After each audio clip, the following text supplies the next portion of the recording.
প্রথম হচ্ছে আপনাকে পুরো শরীরটাকে ওয়ার্ম আপ করে তুলতে হবে, বোঝা গেছে? এবার ওয়ার্ম আপ করার 75 বছর বয়সে আর আপনাকে রানিংও করা যাবে না, বা জিমেও যাওয়া যাবে না, বা সুইমিং সাইকেলিং কিছুই করা যাবে না। এর ফলে শরীর তো মজবুত দূরের কথা, আপনার শরীর আরো ক্ষতিগ্রস্ত হয়ে যেতে পারে। এই জন্য আপনাকে যোগাসন করতে হবে। যোগাসনের প্রথম যে অধ্যায় সেটা হচ্ছে সূক্ষ্ম ব্যায়াম, যেটাকে মাইক্রো এক্সারসাইজ বলে। প্রথমে আপনি আরামসে বসবেন, পদ্মাসনে বসতে পারলে খুব ভালো হয়। যদি পদ্মাসনে বসতে না পারেন, কারণ 70 বছরের পর আপনার ঘূর্ণায় পেন হতে থাকে, প্রতিটা জয়েন্টে স্টিফনেস চলে আসে। এর জন্য আপনি সুখাসনে বসবেন, মানে আরামসে কমফোর্টেবল পোজ। বা যারা একটু জয়েন্ট যাদের একটু মজবুত আছে, মানে আপনার জয়েন্ট যদি মানে যে প্রত্যেক জয়েন্ট যদি ঠিক থাকে, তাহলে আপনি হয়তো অর্ধ পদ্মাসনে বসবেন। এবং যাদের জয়েন্ট খুবই মজবুত, ওনারা পদ্মাসনে বসবেন। পদ্মাসনে বসাটা কম্পালসারি নয়, কিন্তু বসতে পারলে ভালো। যদি বসতে না পারেন তাহলে চেয়ারে বসবেন। আপনি পাকে ছড়িয়ে রেখে, এটাকে বলা হয় দণ্ডাসন, আপনি আগেই শিখেছেন। এই পাটাকে সামনের দিকে রাখলেন, মেরুদণ্ড স্ট্রেট, এটাকে হলো দণ্ডাসন। আপনি দণ্ডাসনে বসবেন, বোঝা গেছে? এখন মেন যে নিয়ম, আপনি যে আসনে কমফর্টেবলি বসতে পারবেন সেই আসনে বসবেন। সেটা সুখাসন হতে পারে, দেখালাম, অর্ধ পদ্মাসন হতে পারে, পদ্মাসন হতে পারে, সিদ্ধাসন হতে পারে, দণ্ডাসন হতে পারে, যে কোনো আসনে বা চেয়ারে বসেও করা যায়। ক্লিয়ার? এরপর আপনাকে উপর থেকে নিচে অবধি রোটেট করতে হবে প্রত্যেকটি জয়েন্টকে। এবার প্রত্যেকটি জয়েন্টকে আপনি যখন রোটেট করতে থাকবেন, সমস্ত ক্রিয়া কিন্তু ধীরে ধীরে করতে থাকবেন, জলদিবাজি কিন্তু একদমই করবেন না, ধীরে ধীরে। প্রথম 1 সপ্তাহ ধীরে ধীরে, তারপরে 15 দিন পরে একটু আরামসে, তারপর ধীরে ধীরে ধীরে ধীরে শক্তিশালী এবং মজবুত করে তুলতে হবে শরীরকে। এর জন্য আপনাকে হাত এখানে রাখবেন, ক্লিয়ার? জ্ঞান মুদ্রা বা চিন মুদ্রায় রাখবেন, যেভাবে রাখবেন। এরপর ধীরে ধীরে শ্বাস নেব এবং ধীরে ধীরে শ্বাসকে ছাড়বো, বোঝা গেছে? আপনার অসুবিধা হলে আরো ধীরে ধীরে নেবেন, 10 সেকেন্ড ধরে নেবেন, 10 সেকেন্ড ধরে ছাড়বেন। যদি তাও অসুবিধা হয়, আপনি 10 সেকেন্ড ধরে নিলেন, 5 সেকেন্ড হোল্ড করলেন, 10 সেকেন্ড ধরে ছাড়লেন। দেখাচ্ছি।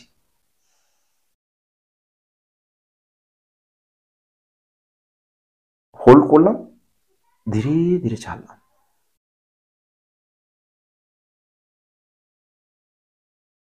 ফুল শ্বাসকে ছাড়বেন, ধীরে ধীরে শ্বাস দেবেন,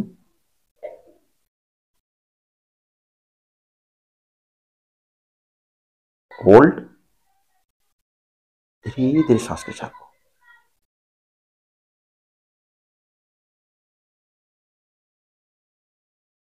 এটাকে আপনি করবেন 2 থেকে 5 মিনিট, বোঝা গেছে? এটাকে বলা হয় ভাস্তিকা প্রাণায়াম। ধীরে ধীরে শ্বাস নিলাম এবং ধীরে ধীরে শ্বাসকে ছাড়লাম। শুরুর দিকে ধীরে ধীরে, 15 দিন পর একটু তীব্র করবেন।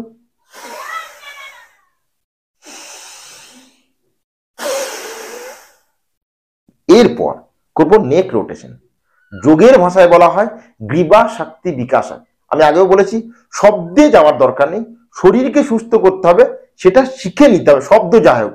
গ্রীবা শক্তি না হলে আমরা ইংরাজিতে নেক রোটেশন বলবো। এর জন্য কি করতে হবে?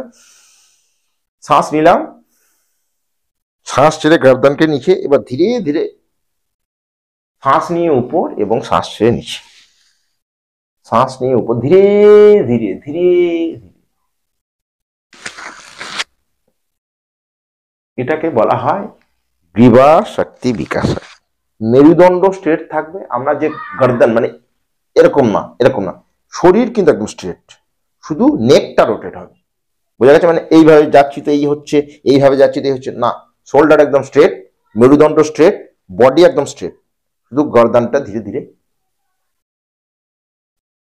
শ্বাস নিয়ে উপর এবং শ্বাস ছাড়তে ছাড়তে ছাড়তে ছাড়তে নিচে। আর এই অপোজিট সাইড আপনি 5 বার মানে 5 টাইমস দিয়ে শুরু করবেন প্রত্যহ সকালে। প্রত্যেক জয়েন্টকে আপনাকে রোটেট করতে হবে, ঠিক আছে? এরপর শোল্ডার রোটেশন বা স্কন্দ চাক্রা। তো আগেও বলেছি, ধীরে ধীরে শ্বাস নিলাম, শ্বাস ছেড়ে সামনে এবং শ্বাস নিয়ে উপর,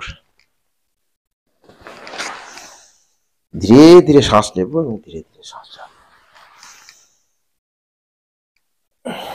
এখন অপোজিট সাইড,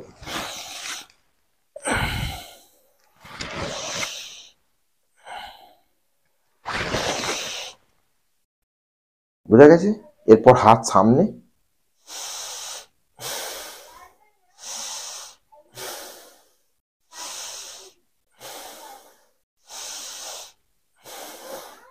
এরপর হাত সামনে, শ্বাস নিয়ে মুট্ঠি বন্ধ, শ্বাস ছেড়ে মুট্ঠিকে ওপেন।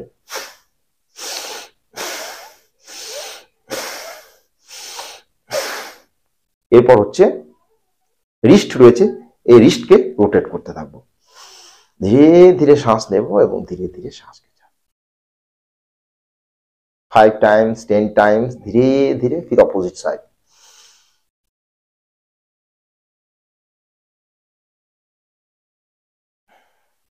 হলো সমস্ত। আপনি দেখবেন ধীরে ধীরেই আপনি একটু একটু করে ওয়ার্ম আপ হচ্ছেন। এরপর আপনি করবেন তিতলি আসন বা বাটারফ্লাই পোজ। দুটো পাকে একত্রিত করে ফিঙ্গারগুলোকে ইন্টারলক করে এইভাবে ধরে আপনি স্ট্রেট ভাবে বসবেন। যদি বসতে না পারেন, শুরুর দিকে পা দূরে থাকবে, কোনো জবরদস্তি করার দরকার নেই যে মেনে নিয়ে চলে, না, দূরেই থাকবে। ধীরে ধীরে ঝাঁকুনি দিতে থাকবেন, ধীরে ধীরে। এক সময় আসবে আপনি আরামসে কাছে নিয়ে আসতে পারবেন এবং ধীরে ধীরে চেক করতে থাকবেন। হলো 30 টাইমস 50 টাইমস। এরপর পাকে সামনের দিকে ছড়িয়ে দিতে হবে। আমি একটু সাইড থেকে দেখাই, এইভাবে। ক্লিয়ার? মেরুদণ্ড স্ট্রেট, পা সামনের দিকে, যে গ্রাউন্ডের সাথে একদম সমান্তরাল ভাবে রাখতে হবে। হাত দুটো এইভাবে মেরুদণ্ড স্ট্রেট থাকবে। এরপর কি করব, শ্বাস নিয়ে শ্বাস ছেড়ে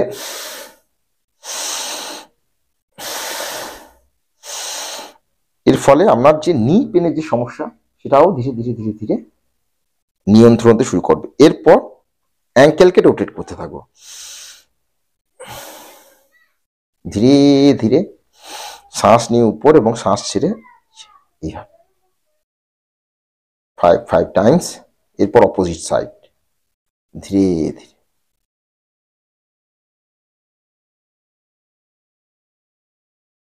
এখন শরীর পুরো ওয়ার্ম আপ হলো। তো আজকের ভিডিওতে এইটুকুই। Thank you, take care, good bye এবং স্টে হেলদি। নমস্কার।